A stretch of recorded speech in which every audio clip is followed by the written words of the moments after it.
Okay.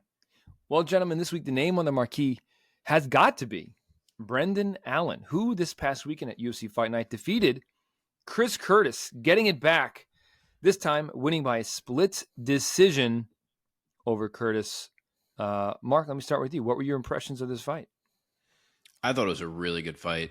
Both guys left it all out there, pushed with everything they had for all 25 minutes, and God, it was close. I mean, really close. The first round, I thought Brendan Allen came out looking really sharp. He was either waiting and countering or being first, but never really hanging out in the exchanges, and that was working really well for him.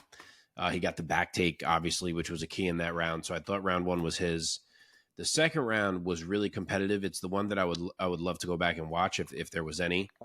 I did think that on the first watch that Chris maybe just edged it with volume.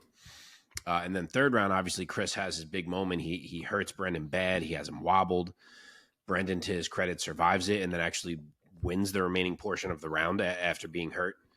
But at that point, it was looking like it was 2-1 Chris Curtis. So you got to give Brendan Allen a lot of credit for pulling out the win when he was maybe down 2-1, and it seems like on most of the cards he was. In a grueling fight against a guy that he could barely hold down, who had beaten him before, and he found a way to do it. And he was losing round 4 too in the early going. First, maybe whatever it was, minute or two. But then he got his first takedown of that round. Curtis gets up as he kept doing all fight, but Brendan Allen lands that big elbow where he kind of pointed at Chris, and Chris kind of checked his head and reset off of that elbow. Brendan got another takedown, made sure he finished the round on top. So to me, that was a Brendan Allen round. I heard some argument there. I didn't see that. I thought that was Allen's round. So I had a 2-2 going into 5. And then, my God, at round 5, I think Brendan was about to lose that round too. And that it may have truly swung in those final 10 seconds when Chris tore his hamstring. Like, it was close, but I think it was close, Chris Curtis ahead. And then you got like 6 bombs from Brendan Allen in the last 10 seconds just because Chris fucked up his leg. And I really think without that flurry, the result may have gone the other way. That's how critical those 10 seconds were. But I do think that flurry let Brendan Allen eke it out. I do think he won 48-47. Like I said, I'd love to rewatch at some point, maybe round 2, round 5, whatever it may be. But it was a great fight, a tough fight. I guess I could see why some people seem to think it took a little bit of shine off Brendan Allen's run. I've seen some tweets to that effect. Obviously, I saw Marvin Vettori was shitting on him. I kind of get that, but he adjusted to a short notice opponent who was tough as hell, who's a tough stylistic matchup for him, fought a dogfight and pulled it out. So to me, you can't hate on that too much. Okay, Omar, bringing you in here. What were your thoughts on this split decision? Do you think the rightful man won this fight? So I thought it was a very competitive fight, but I did think the rounds were relatively clear. I thought Chris Curtis had won rounds 2 and 3. I thought Brendan Allen had won 1 and 4. And going into the 5th round, just like Mark said, I thought I thought that was what the fight at this point was down to, was the 5th round. And again, just like Mark said, those last 10 seconds, I think that's really what lost Chris Curtis that fight. That fight at that point hadn't even really been determined. It was so close, that 5th round, very back and forth, very competitive. And the pendulum swung so far in Brendan Allen's direction and in those last 10 seconds, with Chris Curtis just basically just standing on the fence and defending and like really reacting to the shots. You know what I mean? It wasn't even like he was quote unquote eating them. Like he was getting blasted and moving and getting thrown into the fence as a result of these shots. Like it was as bad of a look without getting knocked out as you can get in those last 10 seconds of a super, super close fight. And I don't think there's any doubt in anybody's mind that fight could have been Chris Curtis's. But the idea that Chris Curtis got robbed in that fight, I think, is crazy. Chris Curtis, the hamstring thing, that shit is my worst nightmare. So I'm not even going to give him shit for that. I don't even want to imagine, because he said he popped it in the 2nd round, which I can only imagine probably was terrible in and of itself. And then he completely tore it in the 5th round. So I can't imagine that pain. But the reality is those last 10 seconds, he gave it away, and Brendan Allen capitalized on it, and he won the fight, I think, as a result of that last flurry. It was a closely contested fight for sure. I'm pretty happy for Brendan Allen, though. I think I'm glad that his momentum is not taking a halt here, because I think he's a guy that really does belong at the very top of this division. And these guys are very evenly matched, and I think Chris Curtis also is going nowhere. That being said, let's focus first on the winner, Mark. Brendan Allen, he secures his victory. He gets his revenge.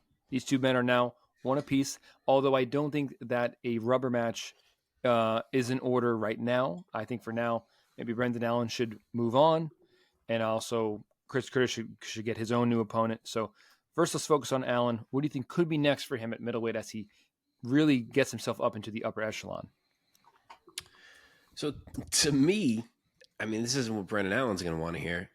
To me, the fight to make is still the Marvin Vettori fight that we were supposed to get on this card.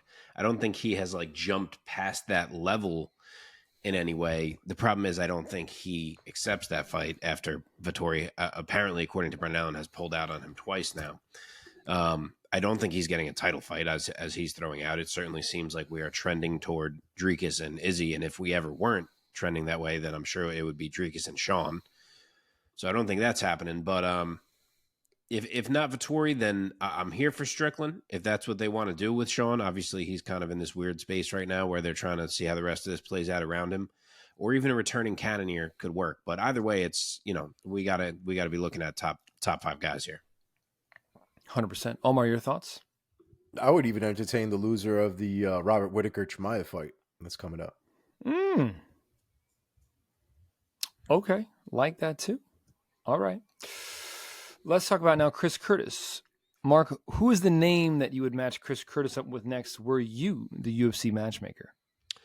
So I missed how we got to this point because I don't think this was the original fight, but I know Michel Pereira is now fighting Ihor Potieria in a couple weeks on that Brazil card.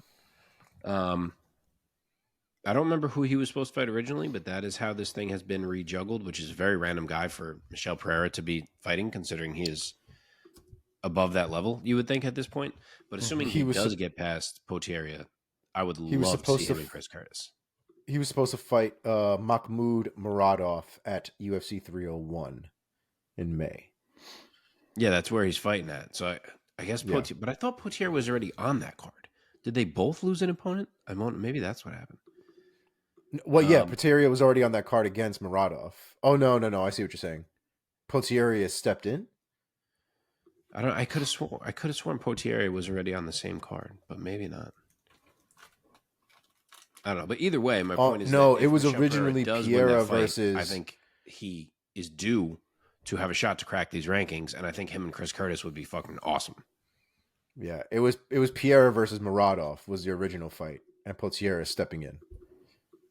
Yeah. All right. Okay, let's Omar, any thoughts for Chris Curtis's potential next opponent? Honestly, man, if his hamstring is that's torn, a good point. I'm not even thinking about that. Legit torn? Yeah. I don't think he comes back for the rest of 2024, to be honest. So, yeah, no, I'm you're just going to stick right. with that. I'm fucking trying to hustle through these things here. I didn't even stop and use my brain. Yeah, he ain't fighting for a minute.